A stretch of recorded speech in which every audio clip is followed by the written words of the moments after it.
한 주 동안 이슈의 중심에 섰던 수많은 말말말 한자리에 모아서 정리해봅니다. 금주의 말말말. 시사인 김동인 기자 그리고 미디어 인권연구소 뭉클의 이봉우 연구원 함께합니다. 어서 오십시오. 예, 안녕하세요. 네, 안녕하세요. 이봉우 연구원이 소속되어 있는 뭉클 네. 이 연구소의 이름을 보니까 요즘 좀 너무 감성이 메말라 간다 이런 이야기가 많던데 마음이 뭉클할 일이 잘 네. 없다 이런 의미시죠. 최근에 이 연구원은 마음이 좀 가슴이 따뜻해지는 뭉클할 일이 있었어요. 저도 아쉽지만 아직 그렇진 않습니다. 최근에 뉴스들이 네. 마음이 뭉클해지는 뉴스가 잘 없다는 점에서 굉장히 안타깝고 오늘 네. 우리 말만 말해도 그런 내용은 없는 것 같아서 좀 더 아쉽습니다. 안타깝네요. 그렇다면은 김동인 기자는 왠지 오늘 있을 것 같아요. 뭉클한 제가 기억이. 최근에요. 근데 제가 만나고 있는 취재원들이 다들 좀 힘들어하시는 분들, 특히 제가 요즘에 부채 문제 주로 쓰고 있어가지고 네, 뭉클하기보다는 좀 답답하네요. 네. 아니 두 사람 다 왜 배종찬 소장을 만나서 뭉클하다 이런 얘기는 안 해요. 제가 사회생활 경험이 좀 짧아서 네. 실수했습니다. 무리한 진행 반성하겠습니다. 자, 김동인 기자가 준비한 말부터 들어볼까요? 네, 대통령 지지율을 뒤흔들고 있는 사적 채용 논란, 이걸 어쩔 수 없이 편들 수밖에 없는 분들이 있는데요. 네. 과연 어떤 말이 나오고 있는지 한번 들어보시겠습니다. 대통령실의 이른바 사적 채용 논란이 증폭되고 있습니다. 대통령실과 국민의힘은 문재인 정부 때도 비슷한 사례가 있었다. 악의적인 프레임 씌우기라고 맞받았습니다. 강승규 시민사회 수석은 SNS를 통해 정당한 절차를 거쳐 본인의 능력을 인정받고 채용됐다며 더 이상 악의적 프레임 씌우기를 방치하지 않겠다고 경고했고 대변인도 이례적으로 실명 공개 브리핑에 나섰습니다. 사적 채용이라고 하는 사실 이전에는 전혀 들어본 적이 없는 그런 틀로 호도를 하는 거는 사실 대선 승리를 위해 헌신한 청년에 대한 역차별이라고 생각을 합니다. 실은 이걸 사적 채용 프레임으로 씌우는 것에 대해서 정말 놀랍다라는 생각이 듭니다. 이런 거를 붙잡고 늘어지는 걸 보면 참 고약하다라는 생각밖에 들지 않습니다. 나경원 전 의원도 사적 채용이라는 표현에 대해서 참 고약하다 이런 이야기를 했는데 네. 김동인 기자한테 이것부터 좀 여쭤봐야 될 것 같아요. 강성규 시민사회 수석은 정당한 절차를 거쳤다 이런 이야기했는데 네. 사적 채용과 아닌 것이 사적 채용인 것과 아닌 것의 기준이 네. 정당한 절차가 될 수도 있는데 정당한 절차를 거친 겁니까? 취재를 해보시니까. 일단 지금 그 별정직 공무원이라는 점 때문에 네. 정당한 과정이었냐 아니었냐라는 거는 사실 좀 무의미해 보입니다. 중요한 것은 이 사람이 애초에 어떤 네트워크를 가진 상태에서 대통령의 근저까지 갔느냐라는 이 포인트를 짚어봐야 될 것 같고 네. 실제로 그 야당에서 공세를 펼치고 있는 부분도 이제 아무래도 부모라든가 혹은 어떤 인연이라는 부분 그런 부분들을 건드리고 있는데 네. 사실 이 강승규 시민사회 수석 같은 경우에는 오늘 MBC 라디오에 나오면서 공개적인 어떤 그 비호 발언들이 좀 논란이 되긴 했습니다. 엽관제라는 말을 꺼냈어요. 네. 그러니까 이 인사 자체가 일종의 엽관제다라고 얘기를 했는데 엽관제가 뭐 정당에 대한 충성도나 뭐 기여도에 따라서 공직자를 임명하는 인사제도를 의미하지만 네. 이게 지금 과연 엽관제라는 말로 설명이 가능하냐? 우리가 언제부터 엽관제였느냐? 라는 이 비판이 나오고 있고요. 오늘 민주당에서는 오영환 민주당 원내대변인이 이렇게 표현을 하더라고요. 네. 고려시대나 조선시대도 상피제가 있었다. 네, 그러니까 엽관제 대 지금 상피제. 상피제도는 뭡니까? 상피제 같은 경우에는 이제 친인척을 같은 곳에 배정하지 않는, 그러니까 피하는 게 상책이다.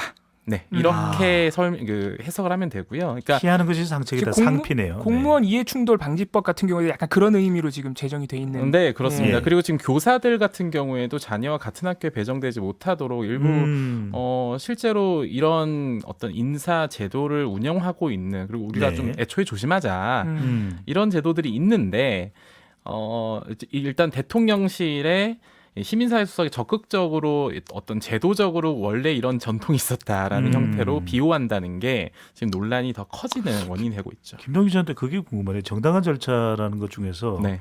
뭐 인사 검증, 뭐 과거에 전과가 있었는지 여부, 네. 그리고 대통령실에 근무하는데 능력상으로 적합한지에 대한 어떤 검증 절차 네. 이런 것들은 밟았을까요?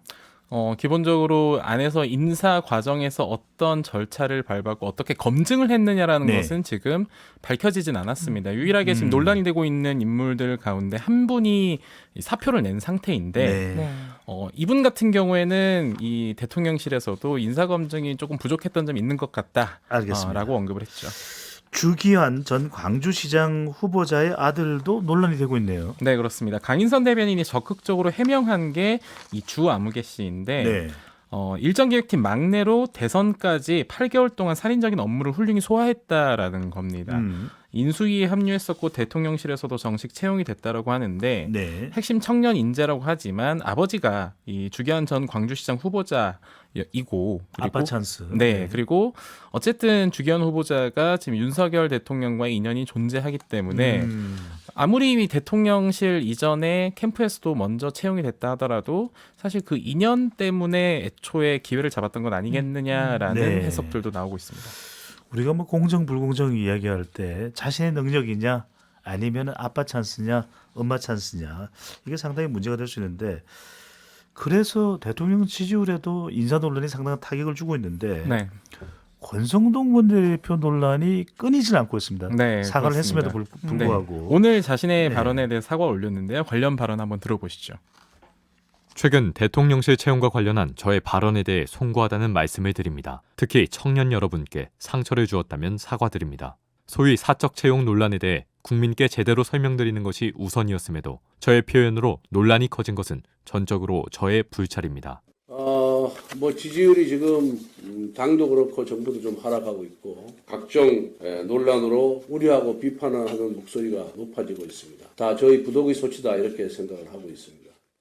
사과를 지금 하긴 했는데 네. 어쨌든 이 사안에 대한 정식 사과는 페이스북 메시지, 이 글을 통해서 했고요. 그리고 오늘 발언에서는 어떤 특정 사안에 대해서는 언급을 하진 않았습니다. 다만 일각에서는 애초에 지금 구급이 문제가 아니다. 뭐 구급이란 언급하면서 특히나 논란이 됐잖아요.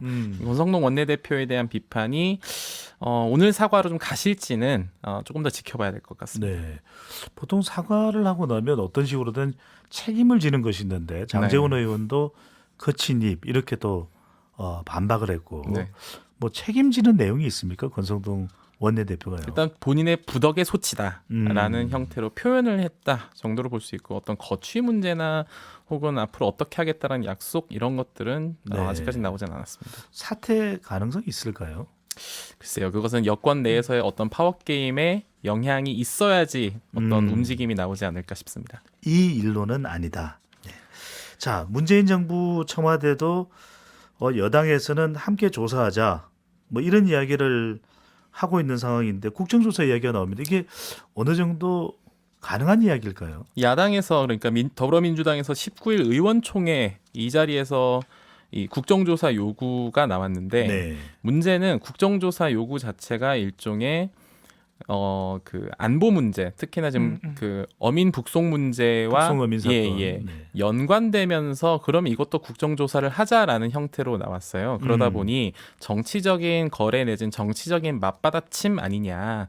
그러니까 실제로 국정조사를 하자라기보다는 정무적인 어떤 판단 아니냐 네. 이런 해석도 나오고 있고요. 한편 국민의힘에서는 이 인사 문제에 대해서는 부당한 정치 공세라고 반박을 하면서 뭐 할 거면 문재인 정부 청와대도 함께하자라는 반박까지도 나오고 있는 상황입니다. 네. 오늘 2부 선서에서 국민의힘 최영두 의원이 박성민 전 민주당 최고위원이 네. 25살 청와대 비서관으로 간 것도 문제가 있다. 1급 상당 청와관 청년 비서관이었죠. 네. 이건 어떻게 봐야 될까요? 이게 맞아떨어지는 사례인지 조금 의문인 게 이 청년 비서관이라는 자리를 만든 것 자체가 사실 공개적으로 활동하는 정무적인 성격이 매우 강한 자리입니다. 네. 이 자리에 누군가를 이제 등판시키고 가령 예전에 그 박근혜 전 후보 당시에 당시 이준석 씨를 영입했던 것처럼 네. 그러면서 이 전면에 내세웠던 것처럼 사실상 그 일을 하는 방식과 어떤 위치가 좀 다르다고 봐야 되고요. 이 실무진들의 인사 문제 같은 경우에는 아직 대중적으로 공개되지 않았기 때문에 애초에 인사를 단행하는 시점에서 책임을 지지는 않았던 거죠. 박성민 비서관 같은 네. 경우에 지금 윤석열 정부에서 나오는 문제처럼 누가 추천해줬다. 소위 말하는 사적 인연의 네트워크 문제가 불거졌던 사례는 또 아니어가지고 네. 그런 차이점도 있습니다. 조금 성격의 두 사안의 성격이 좀 차이가 있다 이렇게 볼 수도 있겠네요. 네, 그렇습니다. 네, 알겠습니다. 다음 말은 어떤 겁니까? 네, 어대명 대 반 이재명. 네. 지금 어대명은 어차피 대표는 대표는 이재명. 이재명인 거죠. 네, 이 표현인데요. 지금 당권 주자들의 공식 후보 등록을 마친 상태입니다. 관련 발언 들어보겠습니다. 책임은 문제의 회피가 아니라 문제 해결이어야 합니다. 책임은 말이 아니라 행동으로 지는 것입니다. 당의 어려움을 외면하지 않고 민주당을 사랑하는 국민과 민주당원의 뜻을 모아서 새로운 민주당, 이기는 민주당으로 만드는 것이야말로 진정으로 책임지는 행동입니다. 사법 리스크는 실제합니다. 이 의원이 당대표가 되면 본인을 향한 수사는 모두 정치 보복에 불과하다며 일전을 펼칠 것입니다. 우리 당이 언제까지 이재명의 시간을 지켜주기 위해 분투해야 합니까? 7월 17일 강병원. 이재명 의원이 지금 어대명이라는 얘기를 이제 듣고 있는데 사실 노무현 전 대통령이 부산에 도전할 때 당 안에는 대통령 선거 필패론 이런 무거운 필패론이 있었고요. 그 필패론의 한가운데에 이인재 대세론이 있었어요. 근데 그 이인재 대세론을 오늘로 보면 어대명이라고 저는 생각합니다. 전당대 출마 라인업이 이제 확정이 됐고 네. 이거 이재명 의원뿐만 아니라 도전하는 사람들도 이 의원에 대해서 상당히 날을 세우고 있네요. 네, 그렇습니다. 이재명 대 반 이재명 승부가 됩니까? 어떻습니까? 일단 지금 이제 7명이 후보군으로 나섰는데 네. 여기서 이재명 후보를 제외하고는 이 박주민 의원 같은 경우 이재명 후보가 조금 더 가깝다라는 이제 해석이 나오고 있고 네. 나머지 후보들 사이에서 아무래도 이 컷오프 이후에 단일화가 이루어질 수 있느냐 이런 논의들이 지금 나오고 있는데요. 지금 컷오프가 28일로 예정되어 있습니다. 네. 이러면서 후보자 3명으로 추리게 되는데 어떤 식으로든 이재명 대 반 이재명의 구도가 만들어질 것이다라는 관측도 나오긴 합니다.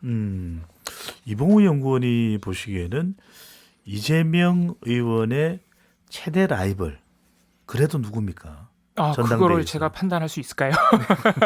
아니 그거 하라고 지금 출연한 거예요. 지금 제가 볼 때는 당내 파워 게임은 제가 잘 알지 못하지만 네. 가장 발언의 수위가 높은 것은 아무래도 서른 후보인 것 같습니다. 네, 발언의 수위가 상당히 높더라고요. 반 이재명의 정점 대립각에 서 있는 인물은 기수격인 것 같습니다. 서른이다. 네. 맞죠? 김동희 기자도 공감하세요? 일단 서른 의원은 그동안 굉장히 수많은 어록을 만들어내셨기 때문에 네. 그리고 특히나 서른 의원이 최근에는 이런 말도 있습니다. 컷오프가 되면은 3명 중에 2명은 단일화가 가능하다라는 관측을 계속 지속적으로 말씀을 하고 있어요. 그러니까 일종의 방향성을 지금 계속 제시를 하고 있는 상황이다라고 볼 수 있겠죠. 서른 대표 가능성 몇 %입니까? 제가 그 퍼센테이지를 알면 이 정치를 뭔가 좀 자리를 깔지 않았을까요? 통달한 사람이죠. 네. 여의도에다가 제가 돗자리를 깔지 않았을까 싶습니다. 자, PD님 두 사람 좀 개편해 주시고요. 우리 상시 개편 체제죠. 네, 참 궁금한 거 들어보려고 그랬더니 나 몰라라고. 네, 자, 당 안팎으로 관심을 모았던 박지현 전 비대위원장의 출마. 결국은 무산이 됐네요. 네, 현장에서 문전박대되는 모습이 좀 비춰졌습니다. 네. 관련 내용 한번 들어보시겠습니다. 서류 접수 자체도 진행할 수 없습니다. 당에서 서류는 알아서 이제 결정해 주시는 걸로 하고 저는 서류 두고 가겠습니다. 비록 출마 자격을 얻지 못했지만 저에게는 이 정도면 충분합니다. 폭력적 문자폭탄으로 연명하는 팬덤 정치가 민주당이 가장 먼저 뿌리 뽑아야 할 공적이라는 것을 알렸습니다. 이제 민주당의 시간입니다. 과거냐 미래냐 갈림길에 섰습니다. 어대명 선거는 혁신이 필요한 민주당과 대선 승리가 절실한 이재명 의원께 절대 도움이 되지 않습니다. 7월 19일 박지현.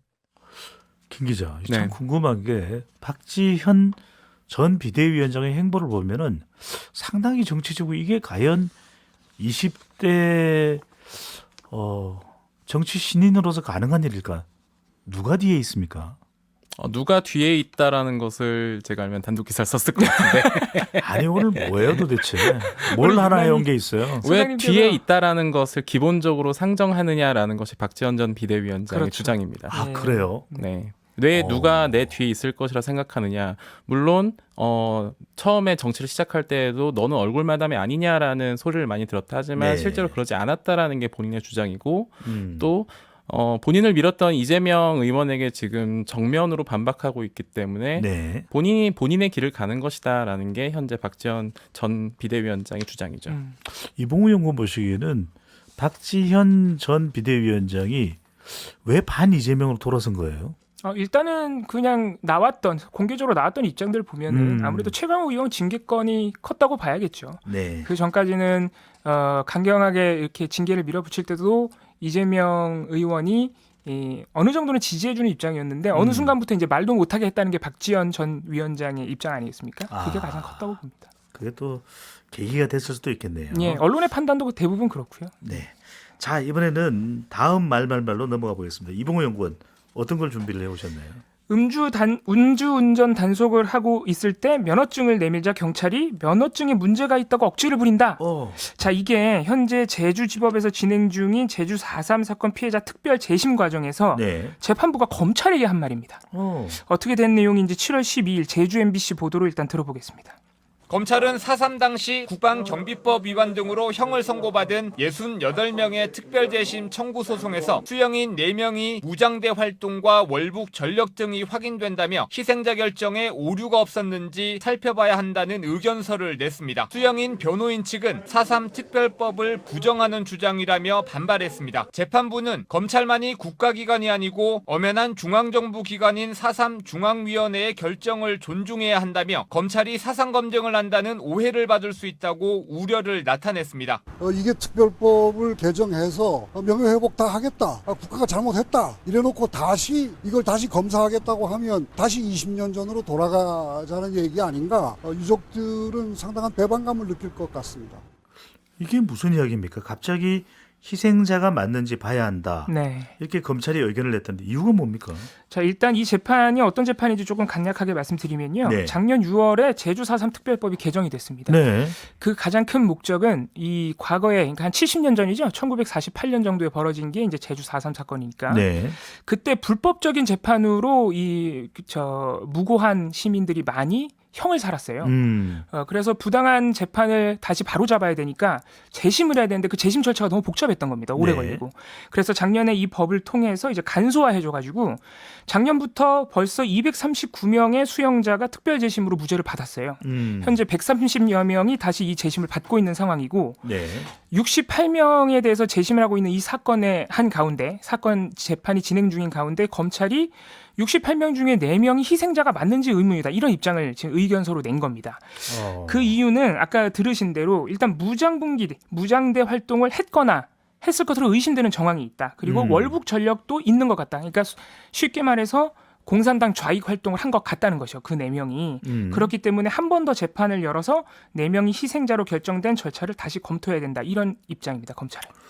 아니 이게 좀 어리둥절한데 이미 1년간 재심하면서 240여 명 무죄 선고가 나왔는데 왜 이제 와서 희생자 자격이 맞는지 문제를 삼고 따지는 이유는 뭡니까? 네, 이제 그 부분 때문에 아까 같이 얘기한 대로 또 음성 들어본 대로 재판부도 소위 말해서 일침을 가한 것인데요. 일단은 이 재판은 아까 말씀드렸다시피 희생자 자격을 가리는 재판은 아니고 과거의 부당한 재판에 대해서 그 재판이 과연 적법한지를 따져보는 재판입니다. 네. 그렇기 때문에 희생자 자격을 문제 삼을 수 없다. 그리고 제주 4.3위원회가 말 그대로 국무총리가 위원장인 국가기관이거든요. 거기서 결정한 희생자 자격을 왜 이제 와서 검찰이 다시 따지라고 하느냐. 그것 때문에 재판부도 이 검찰에게 따끔하게 좀 일침을 가했던 것인데요. 왜 검찰이 갑자기 이렇게 나올까 하는 부분에 대해서 여러 가지 얘기가 나오는데 이해가 잘 안 되네요. 일단 가장 유족에서 의심 또는 우려하는 부분은 이미 박근혜 정부 때 극우 단체가 제주 4.3 평화공원에 위패들이 쭉 있는데 그중에 4개가 좀 불량하다. 이 좌익의 냄새가 난다. 뭐 이런 식으로 이제 소문을 냈었어요. 이 사람들이 희생자가 아니다. 네네네. 그런데 그 4명이 지금 검찰이 문제 삼고 있는 4명과 동일합니다. 그래서 유족들이 가장 걱정하는 부분은 극우 단체의 주장을 근거로 검찰이 다시 이거를 사상 검증하듯이 자기네들이 할 일도 아닌데 희생자 자격을 따지자고 하는 것 아니냐라고 걱정하는 것이고요. 네. 또 한 가지는 윤석열 정부의 어떤 시각이 또 영향을 미치는 것 아니냐. 왜냐하면 지금 제주지검장이 새로 온 지 얼마 안 됐어요. 6월 27일에 이제 네. 부임을 했는데 그 전까지는 제주지검이 유족에 대해서 사과도 표명하고 그랬었는데 그 이후에 6월 27일 이후에 재판에서 갑자기 이런 식으로 희생자 자격을 문제 삼으니까 네. 조금 윤석열 정부의 태도 아니냐 이게 이런 걱정도 있는 상황입니다. 자, 윤석열 정부의 태도일 수도 있다는 게 이봉우 연구원 생각인데 김동 기자는 네. 뭐 짧게 어떻게 보세요? 일단 이 사건 자체에서 4.3 사건과 관련해서는 이미 많은 재심 절차들이 진행이 되고 있었고 네. 그 절차들이 좀 마무리되어가는 과정이었었는데 뒤늦게 이렇게 시도한 것 아닌가라는 기본적인 생각이 들고요. 그리고 이 불량 위패가 있다고 극우단체가 얘기했는데 과거에 그런 상황도 떠오릅니다. 예전에 김군 문제가 된 적이 있었잖아요. 5.18. 네, 5.18. 김군 문제가 됐고 그 김군을 찾아내는 데만 굉장히 많은 사회적인 에너지가 낭비되었었죠. 네. 이런 주장들이 실제 그러니까 이 주장은 언제나 할 수 있는데 그것을 진실을 밝혀낸 사실관계를 밝혀내는 데는 굉장한 시간이 노력이 필요하다. 이렇게 좀 기억했으면 좋겠습니다. 알겠습니다. 광고 듣고 돌아와서 더 자세하게 다뤄보도록 하겠습니다. 금주의 말말말 시사인 김동인 기자, 미디어인권연구소 뭉클의 이봉우 연구원과 함께하고 있습니다. 이 연구원 다음 말말말 어떤 겁니까? 네, 쓰지 않아도 될 말입니다. 지난 15일에 인하대 학생이 성폭행 피해 끝에 추락해 사망하는 안타까운 사건이 있었죠. 네. 많은 분들이 분노도 하고 또 안타까워하고 계신데 지금 일부 시민들과 언론의 행위가 또다시 우리 국민들의 마음을 아프게 하고 있습니다. 어떻게 된 무슨 일이 있었는지 KBS 7월 18일자 보도로 들어보겠습니다. 한 온라인 커뮤니티 사이트입니다. 인하대 학생 사망 사건에 피해 학생을 거론한 글이 곳곳에서 눈에 띕니다. 피해자의 신상을 묻거나 외모를 언급하는 내용 등이 올라와 있습니다. 늦은 시간까지 술을 마신 이유 등을 거론하며 책임을 피해자에게 돌리는 듯한 글까지 있습니다. 대부분 도를 넘는 추측으로 명백한 명예훼손이자 여성폭력방지기본법에서 규정한 2차 가해에 해당됩니다. 그렇군요. 아직도 이런 2차 가해 있어서는 안 될 일인데 언론에서도 방금 들은 대로 2차 가해를 비판적으로 보도를 하고 있네요. 예, 그렇습니다. 거의 대부분의 모든 보도가 2차 가해 자체에 대해서는 비판적으로 보도하고 있는데 네. 조금 아쉬운 점은 일부 보도를 보면 좀 쓰지 않아도 될 말을 굳이 써가지고 2차 가해를 좀 확대 재생산할 우려가 있는 사례들이 분명히 있습니다. 네. 예를 들면은 지금 피해자에 대한 2차 가해가 신상 누출이나 외모 또는 행실을 거론하면서 책임을 피해자에게 돌리는 그런 양상으로 흘러가고 있는데요. 일부 커뮤니티에서. 그런데 일부 언론 보도를 보면요. 굳이 인용을 안 해도 되는 그 2차 가해 내용을 네. 제목에다가 박아버리는 거죠. 그러니까 피해자의 외모를 거론한 그런 불필요한 아주 부적절한 그 내용을 굳이 인터넷 내용을 제목에다 써버리는 겁니다. 네. 그렇게 되면 아무리 2차 가해를 비판해도 독자들 눈에는 그런 자극적인 내용만 보이겠죠. 그래서 굳이 그렇게 안 써도 된다는 점 꼭 우리가 짚고 넘어가야겠고요. 그 외에도 네. 소문을 너무 많이 보도합니다. 사실 기본적으로 소문 검증해서 보도를 카드라라는 그렇습니다. 네. 7월 18일에는 그 여성 커뮤니티가 이제 조의를 표하기 위해서 화환을 보냈는데 유족이 그거를 거부해가지고 다 철거했다라고 보도가 났는데 네. 하루 만인 어제 그 학생 공동대응 TF가 여성 커뮤니티라서 그걸 철거한 게 아니라 화환이 너무 와가지고 유족이 안 그래도 마음이 힘드신데 19일 어제 하루 안으로 좀 그 추모 장소나 이런 화환들을 철거해달라고 그래서 일괄 철거한 거다. 네. 이렇게 반박을 하기도 했고요.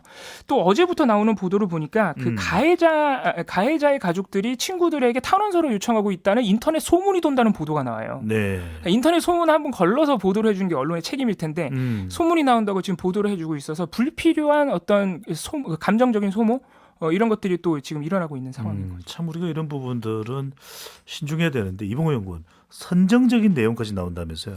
이게 가장 문제가 됐던 것은 사태 초반이었습니다. 7월 15일에 첫 보도가 이제 오전 7시 39분쯤에 연합뉴스를 통해서 먼저 나왔는데요. 제가 많은 부적절한 용어 중에 요것만 언급을 하겠습니다. 네. 보도 제목이 처음에 이렇게 됐습니다. 인하대 여성 옷 벗은 채 피 흘리고 쓰러져라고 보도가 됐어요. 제목에. 그러니까 여기에 보면 피해자의 마지막 상황, 신체적인 상태를 불필요하게 너무 구체적으로 선정적으로 쓰고 있죠. 네. 이후에 비슷한 보도가 물밀듯이 많이 나왔습니다. 제가 굳이 언급은 안 하겠지만 어떤 용어인지 대충 예상은 되실 겁니다. 네. 그런 불필요한 묘사 줄을 이었고요. 조금 후에는 이제 여대생 옷 벗은 채 쓰러져 있어. 뭐 이런 보도까지 나왔습니다. 여대생이라는 표현까지 쓴 것이죠. 네. 민주언론 시민연합에 따르면은 거의 대부분의 주요 방송사, 신문사가 다 이런 식의 제목을 최소한 한 번씩은 썼다고 합니다. 근데 언론사에 있는 김동인 기자가 더 잘 알 수 있을 텐데 네. 마치 이런 선정적인 제목으로 하면은 조회수, 클릭 수가 많은데 이것도 역시 언론사가 저지르는 2차, 3차 가해일 수도 있는 거 아니에요? 이걸 피하고 기사를 쓸 수 있는 방법도 있잖아요. 피하고 기사를 쓸 수 있는 방법도 분명히 있고요. 네. 피하고 기사 제목을 다는 방법도 선택도 할 수 있습니다. 네. 그리고 이 성범죄 관련한 보도들 그리고 관련된 어떤 젠더 이슈들 되게 조심해야 될 부분들에 대해서 그 언론계 내부에서 자정작용을 위해서 뭐 워크북을 나눠준다거나 매뉴얼을 우리가 숙지하기로 한다거나 네. 하는데 기본적으로는 이런 제목을 다는 게 이 그 언론사 내부에 있는 그 내부 데스크들 내부 뭐랄까요 조금 더 연배가 있으신 분들이 그런 결정을 내리는 경우 굉장히 많습니다. 좀 더 주목을 끌기 위해서. 네, 그게 조금 더 클릭 수에 좀 더 도움이 된다고 생각하실 수 있는데 네. 글쎄요, 그게 도움이 정말 될까? 오히려 신뢰도 그리고 애써서 기사를 쓴 기자의 기사를 오히려 갉아먹는 방식이 아닌가 이런 반성들도 나오고 있습니다. 네. 이봉우 기자는 뭐 짧게 어떻게 앞으로 했으면 좋을까? 이런 2차 가해가 안 되게. 지금 7월 15일 벌써 이제 며칠 지났잖아요. 네. 이제 한 4, 5일 정도 지났는데 지금 나오는 보도들 보면요. 인하대 학생 사망 사건으로만 보도가 거의 대부분 되고 있습니다. 그러니까 사실 처음에도 이런 식으로 제목 뽑을 수 있었다는 얘기죠. 네. 그리고 분명히 이제 민주언론 시민연합 분석에 따르면 7월 15일 당시에도 뭐 MBC나 한겨레와 같은 소수 매체들은 또 그런 제목을 안 썼다 그래요. 네. 그러니까 김동인 기자 말씀대로 충분히 그렇게 안 쓰고도 사건에 대해서 잘 보도할 수 있다. 이런 말씀 드리고 싶습니다. 네. 오늘 여러 주제 다루는데 할 수 있는데 왜 안 할까? 이런 생각이 많이 듭니다. 금주의 말말말 김동인 기자, 이봉우 연구원과 함께했습니다. 고맙습니다. 감사합니다. 네, 고맙습니다. 평일 저녁 6시 5분에 여러분을 찾아갑니다. MBC 라디오 표창원의 뉴스 하이킥.